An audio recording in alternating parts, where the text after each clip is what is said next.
12 things you only learn by living in Europe.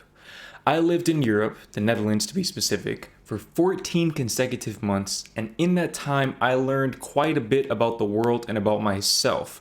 So I'm very curious to hear what this video has to say. So without further ado, let's jump right into this reaction. Have you ever wondered what it would be like to live in Europe?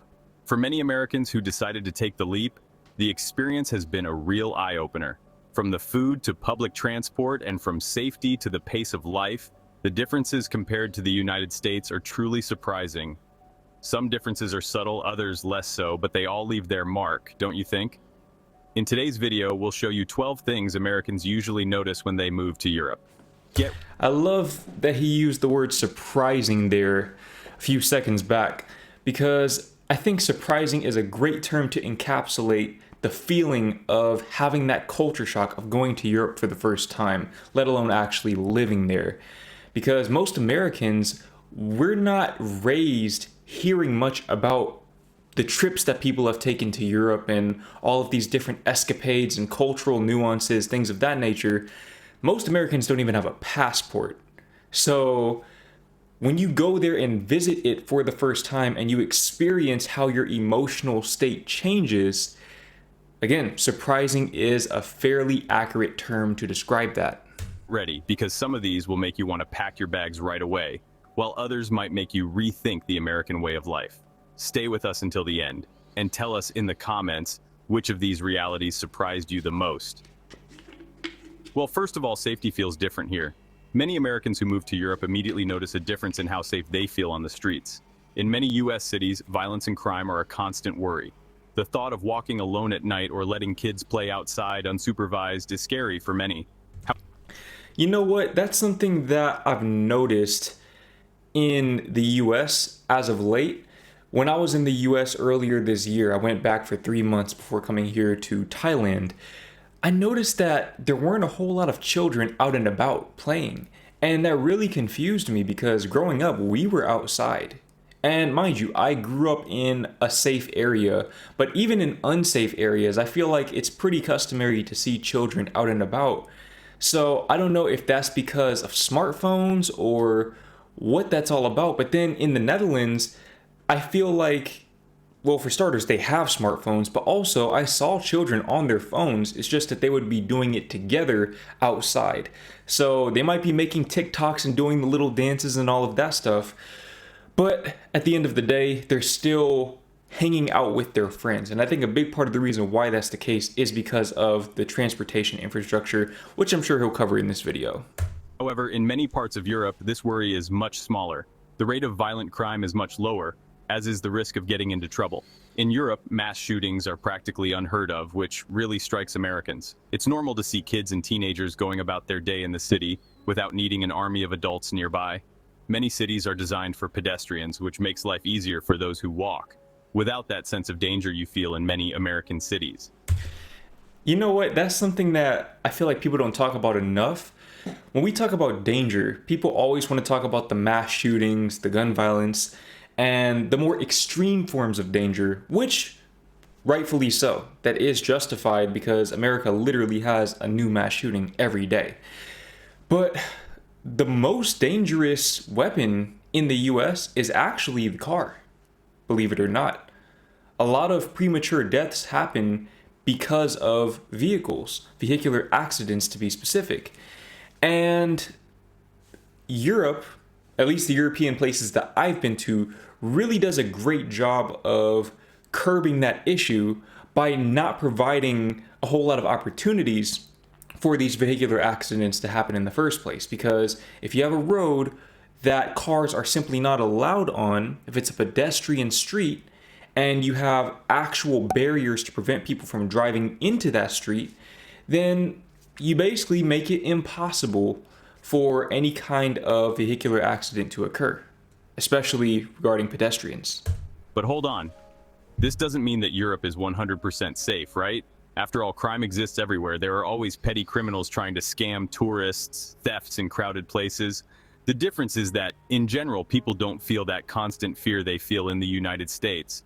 For those used to living on high alert, this sense of tranquility is a huge change in everyday life. Second, the food is fresher and more real.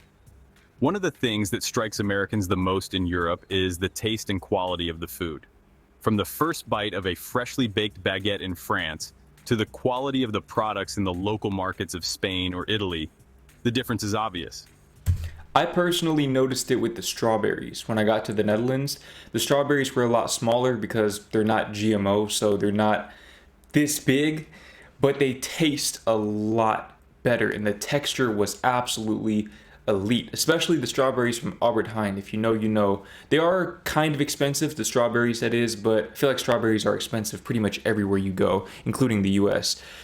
But all in all, food in Europe is definitely higher quality, no doubt. Many wonder why the food in Europe seems better, and the answer lies in the way food is produced, sold, and consumed. In Europe, the law is much stricter regarding chemical additives, preservatives, and genetically modified foods. Several ingredients allowed in the United States are banned in the European Union for health reasons. This means that the food not only tastes different, but is also more natural and less processed. Another thing that matters a lot is the culture of buying fresh produce. Instead of doing a giant grocery shopping once a week, people in Europe prefer to go to the local market, where they find seasonal fruits, vegetables, meat, and fish. That's kind of interesting because I think I didn't really understand this when I first went to the Netherlands, because we were still trying to buy groceries, and I say we, my girlfriend and I were shopping for ourselves. So I was still stuck in that mentality of buying enough groceries for the whole entire week, and it seemed like every week something that we'd get would go bad. And it would really frustrate me at first, but over time I realized, wait, we're simply buying actual real food that doesn't have all of these extra preservatives, and we're going to have to compensate by potentially going to the store more times throughout the week. And because there's always a store within walking distance, that's not really an issue like it is in the US. Not to mention that the products generally travel less from the farm to the consumer, which keeps them fresher and tastier. And even the way of eating makes a difference. In Europe, the meal is a time for pleasure, not just to satisfy hunger. It is very normal for people to take some time to enjoy a good lunch, very different from the American frenzy of eating in front of the TV. In third place, public transportation here is amazing. In the United States, having a car is almost a necessity in most cities. I wouldn't even say almost, it is a necessity in the vast majority of cities. Any city that is remotely affordable, you're going to need a car in the US. You're always going to need a car. That's kind of the catch-22 with being in the US when it comes to the cost of living, is that if you're in a low cost of living city, that's going to be offset by you needing a car. If you don't need a car, that means you're in New York, Boston, Chicago, or a similar city, which means that you are going to be paying a premium just to be there. Distances are long, public transportation is not great in many areas, and cities are designed for cars. But when an American moves to Europe, they discover that getting around without a car is totally possible. Public transport in Europe is efficient, affordable, and in many cases, even faster than driving. In cities like Berlin, Madrid, or Amsterdam, you can get to any point in the city by metro or train. Even in many rural areas, trains allow you to travel comfortably without relying on a car. And not only that, but the bus system. The bus system is very extensive.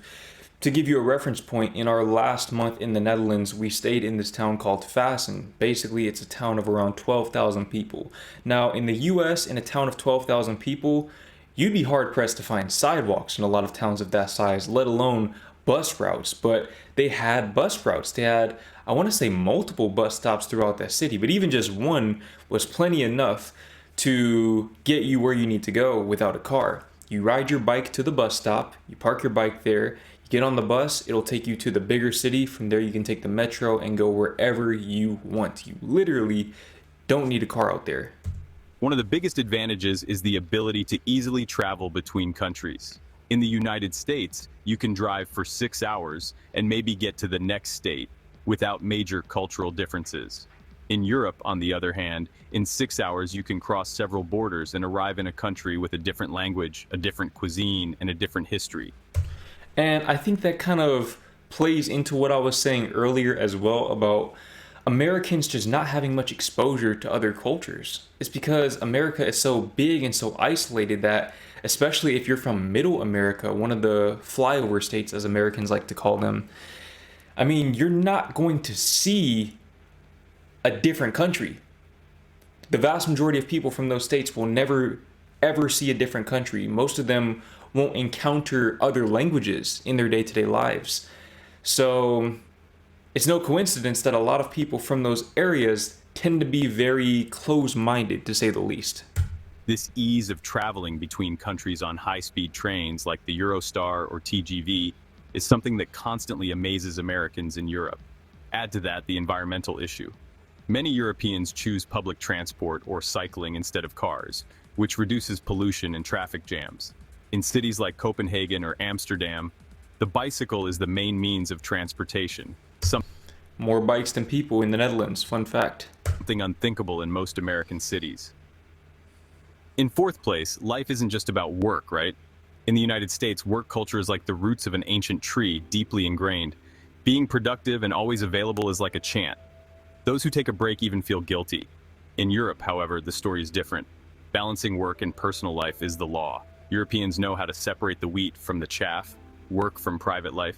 In many countries, the workday is shorter, and in some places, shops and offices close early to allow people to enjoy the evening. And one of my favorite parts about this is, in spite of the work days being shorter, Europeans, by and large, are every bit as productive. And you see this within their societies. Their societies are providing higher qualities of life. Who is building these societies? The people. So although they're working less, they might not be as busy, they're equally as, if not much more, productive. In France, for example, the law guarantees the right to disconnect from work. No answering emails or work calls after hours. And vacations? Well, those are amazing. While in the United States, many have only 2 weeks, in Europe, the norm is to take 4 to 6 weeks of paid vacation. And the best part is that they use this time to the fullest, without guilt, traveling, relaxing, and enjoying life. Coffee And it's not just the norm, it's the law. break? In Europe, it's sacred. In many cities, people have lunch calmly without rushing, no meals eaten in front of the computer. For those who live in the American frenzy, this change of scenery is a breath of fresh air, a new perspective on work. And fifth, the healthcare system won't bankrupt you. For Americans, healthcare is one of the biggest financial worries. A visit to the doctor can result in bills of hundreds or even thousands of dollars, and many people end up avoiding going to the doctor for fear of the cost. He said hundreds or thousands, try hundreds of thousands of dollars. In Europe, access to healthcare is completely different, being one of the biggest culture shocks for those moving from the United States. In most European countries, healthcare is free or much cheaper than in the United States. Depending on the country, residents have access to hospitals and doctor's visits without having to worry about exorbitant bills. Even in countries with mixed healthcare systems like Germany or France, healthcare costs are much more affordable. Even medications are cheaper, as many are subsidized by the government. Instead of paying hundreds of dollars for a treatment, in Europe, prices are regulated to ensure that essential medicines are accessible to everyone. The psychological impact of this is huge. It's crazy because as I listen to this guy talking about all of this, I can't help but think about how insane it is that so many Americans refuse to vote people into office who support policies like this, where you have an objectively higher quality of life and an objectively higher life expectancy, as is seen in the European countries that he's talking about.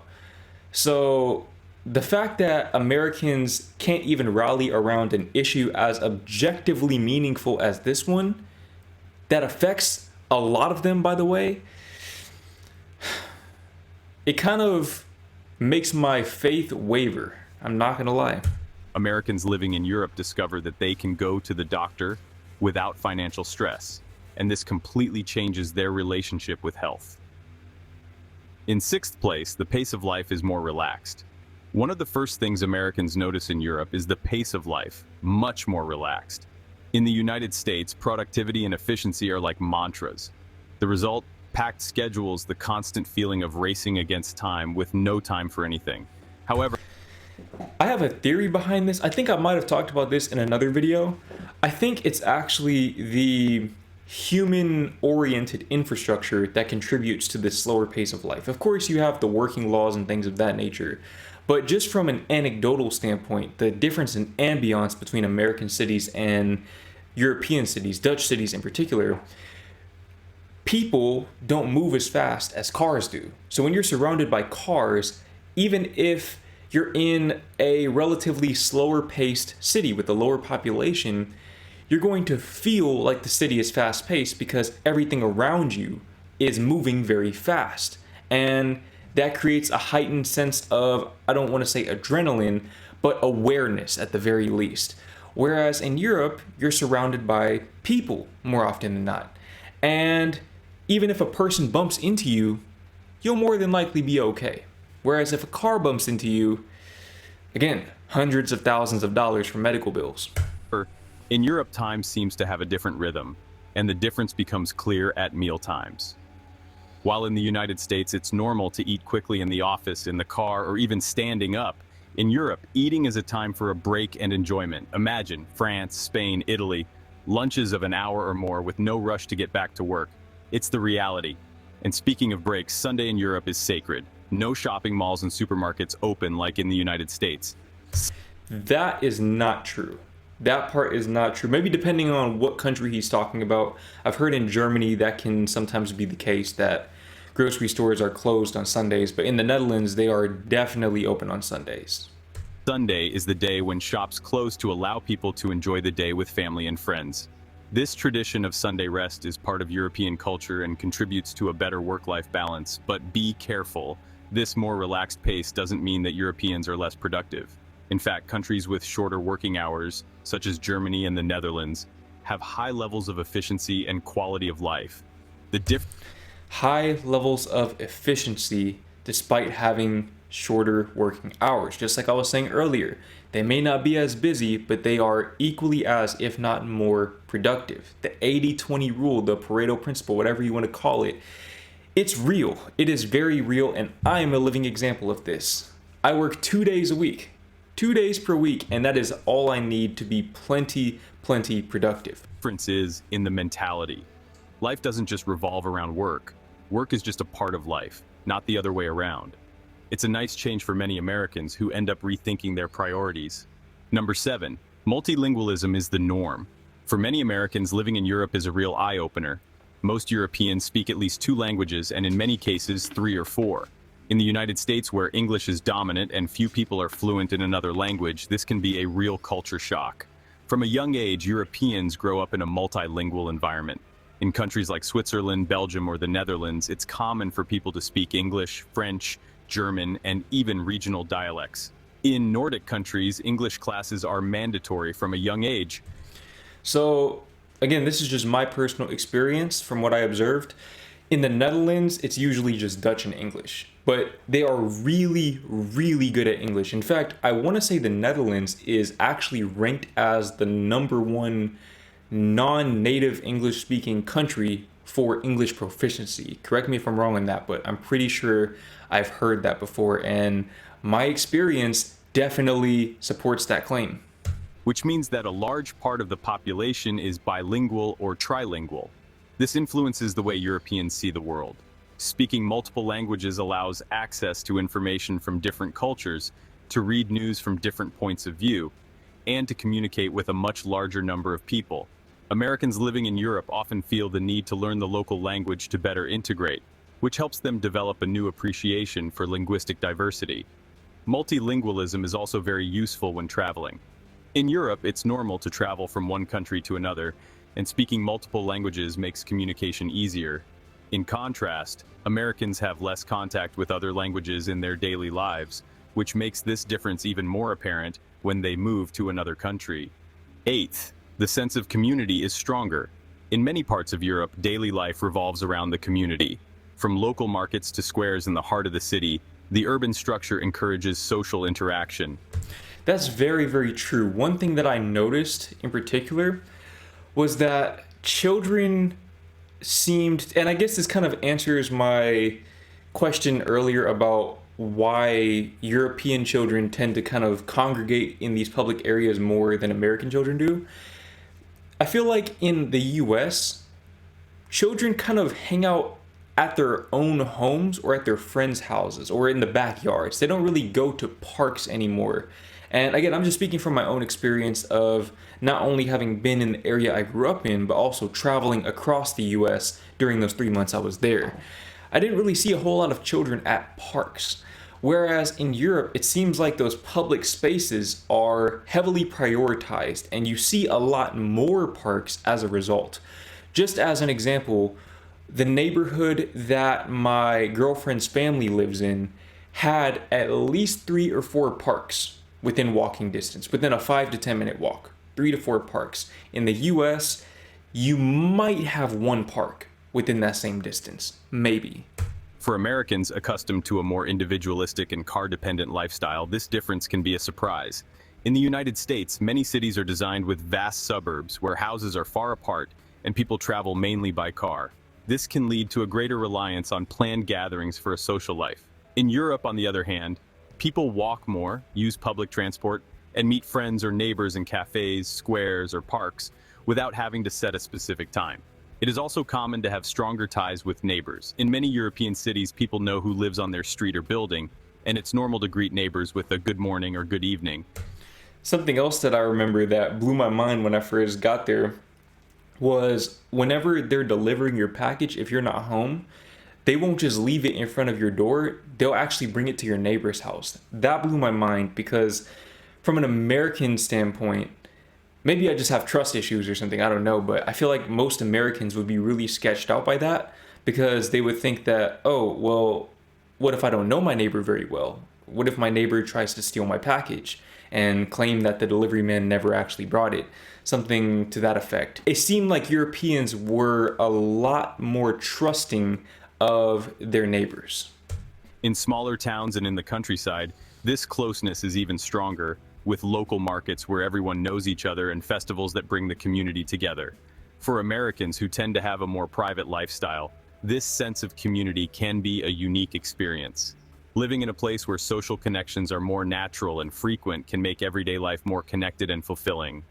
Number 9, higher education is affordable. One of the biggest differences for Americans living in Europe is access to university, right? In the US, university costs can reach hundreds of thousands of dollars, forcing many students into debt for decades. Oh my gosh. In Europe, the cost of higher education is much lower, even free in many countries. Not to mention the fact that in the US, a lot of times these student loans come with these predatory interest rates where if you're making the minimum payment, you're not even actually making progress on the loan. So I'm very glad that I identified this and dropped out before I actually accumulated any student debt. But a lot of Americans my age were not so lucky to have made that same decision, and they will have to live with the consequences of that decision well into their 40s or 50s for a lot of them.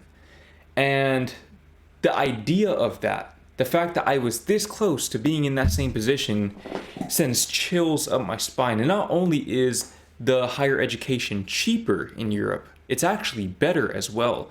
I noticed that in my girlfriend's curriculum, they didn't make her retake a lot of the classes from high school like they made us retake in freshman year of college, where you're taking English and history that you literally took the year before and the year before that and the year before that.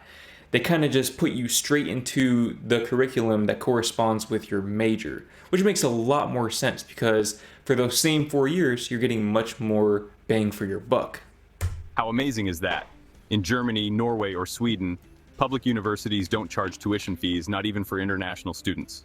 In other countries like France or Spain, the costs are very low compared to the United States, which allows young people to study without the burden of huge debt. In addition, there are scholarships and government grants that further facilitate access to university. But it's not just about money, you know? In Europe, the approach to education is broader and less focused on profit. They value a variety of fields of study and the opportunity to explore different areas without the financial pressure of having to choose a career that makes a lot of money. For Americans who grew up with the idea that college is an expensive investment that has to pay off, this difference can be hard to understand. The ability to access high-quality education without going into debt completely changes the vision of the education system and future prospects. At number 10, fashion and lifestyle are different. One of the first things Americans notice when they move to Europe is the difference in how people dress. In the United States, casual clothing is common for almost every occasion, while Europeans tend to dress more elegantly and with more refinement. In countries like France or Italy, personal style is very important, and clothing reflects a certain sophistication, even. When I got to the Netherlands and I saw how many people were wearing scarves and overcoats, I knew I had to step my game up. I knew instantly that I was a little bit behind the curve in this regard, because where I come from, even when it's cold, people are not wearing scarves and overcoats. They're just staying inside. So it was really refreshing to see all of those different reference points from a fashion standpoint. In everyday life, Europeans value quality over quantity when it comes to clothing, and they invest in well-made pieces instead of buying a lot of cheap clothes. Another interesting aspect is the mindset towards consumerism. In the United States, consumerism is strongly encouraged, and stores are designed to encourage impulse purchases.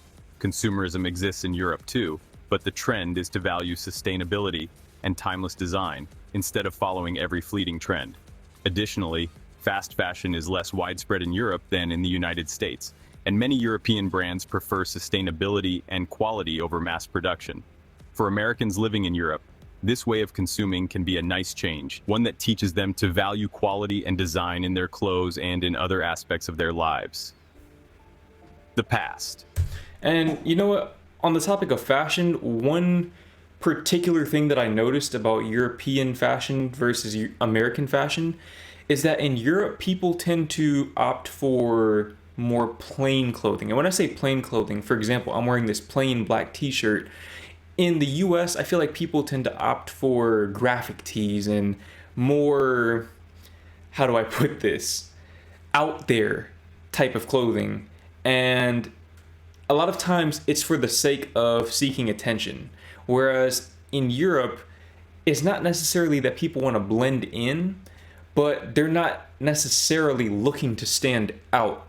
They just want to look good. History is around every corner. For Americans used to cities that are relatively new compared to Europe, the constant presence of history is impressive. In Europe, it's not unusual to live in a city with buildings that are centuries old, cobblestone streets that have been around since the Middle Ages, and historical monuments that are part of the everyday landscape. Countries like Italy, Greece, or Spain are full of ancient ruins, castles, and cathedrals with centuries of history behind them. In many European cities, ancient architecture coexists with modern life, and people can have their morning coffee in a plaza that has been there for over 500 years. Something that really blew my mind as well was when I realized that Europe has been able to preserve so much of that cultural charm, the historical charm, despite a lot of it having been decimated in World War II. So I don't know how Europe was able to recover in that regard, but if you didn't know that the war had happened, you would never know just from walking around a lot of these places that some of them were left in shambles, just reduced to rubble. And to his point, I love how Europe really mixes that modern convenience with that historical charm. It's a very unique combination that I haven't really seen anywhere else other than maybe Japan. This connection to the past gives Europeans a different perspective on time and culture. For Americans coming from a country with a much shorter history, it can be fascinating to live surrounded by this historical richness and change their view of the world. Number 12, a newfound appreciation for the United States, and a little bit of culture shock when they come back home. After a year in Europe, many Americans come back seeing their own country with fresh eyes. Despite all the good things about Europe, expats start to appreciate certain aspects of life in the US even more. As soon as they step foot on American soil, some experience reverse culture shock, having to readjust to American life. One of the things many expats miss about the US is the American entrepreneurial spirit. In the US, the culture of innovation and starting something from scratch is much stronger, In Europe, where stability and tradition hold more weight, dreaming big can seem less encouraged. And then there's the sense of efficiency and practicality that many miss. In the US, stores are open 24/7, service is fast and direct, and the customer is always right. Mentality reigns supreme. But some things can be a little overwhelming when you return to the US after living in Europe. Food portions seem enormous, cities seem made for cars and not people, and the rampant consumerism in advertising and shopping malls is much more apparent. The thing is, you can't really have that entrepreneurial spirit without the consumerism. So you kind of have to find that perfect balance, that Goldilocks zone, so to speak. I feel like Europe has done a much better job of that, because when it comes to the entrepreneurial spirit, I mean, it does exist in Europe. After all, I started a business in Europe. I say started, I basically transferred my American business to the Netherlands, and I didn't really experience any friction from outside of myself. I didn't have anybody telling me that I should pursue a different path. People just kind of let me do my thing. And at the end of the day, that's all you can really ask for. I mean, sure, some people might need cheerleaders around them just championing their endeavors, but ultimately, it's on you if you're going to take the action. And as an entrepreneur, you have to be an action-oriented person.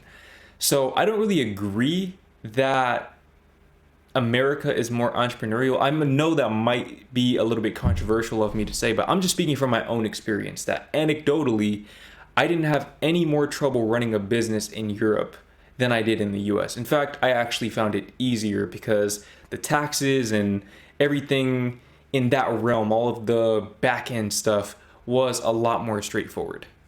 Even getting used to tipping at every restaurant can be strange after some time in Europe, where service is already included in the bill. The beautiful thing about living in Europe is that it doesn't just change how Americans see the world, but also how they see their own country. Many come back appreciating certain aspects of American culture more, but also with a more open mind and a different idea of what quality of life truly means. Living in Europe isn't just about changing your address, it's about... I'm not gonna lie, I personally didn't experience that. I actually felt very disillusioned by what I found waiting for me in the US when I returned earlier this year. Personally, I felt like the US was incredibly underwhelming, especially when it comes to the baseline things that constitute a high quality of life for a society as a whole. The infrastructure was bad. Of course, we know the student loan situation, the healthcare situation, the mass shootings, gun laws, things of that nature. But I think the thing above all else that really bothered me the most was the fact that it seemed like very few Americans, or an insignificant number of Americans, had genuine interest in taking the proper action to change the things that I just mentioned for the better.